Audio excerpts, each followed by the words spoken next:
విఘ్నేశ్వర చతుర్థి నాడైతే కొబ్బరికాయ కొట్టడంతో పాటు దోసపండు నైవేద్యం పెట్టాలి. దోసపండు నైవేద్యం పెట్టకుండా విఘ్నేశ్వర చవితి వ్రతకల్పం చేయకూడదు.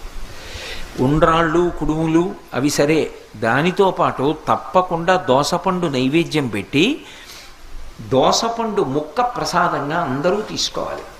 అది విఘ్నేశ్వర వ్రతకల్పంలో అత్యంత ప్రధానం. ఎందువల్ల అంటారేమో, ఆయన గజముఖంతో ఉంటాడు.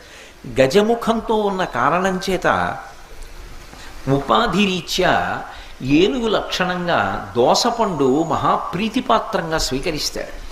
అందుకే దోసపండు తప్పకుండా నైవేద్యం పెట్టాలి. రెండు, దోసపండుకు ఒక ప్రసిద్ధి ఉంది.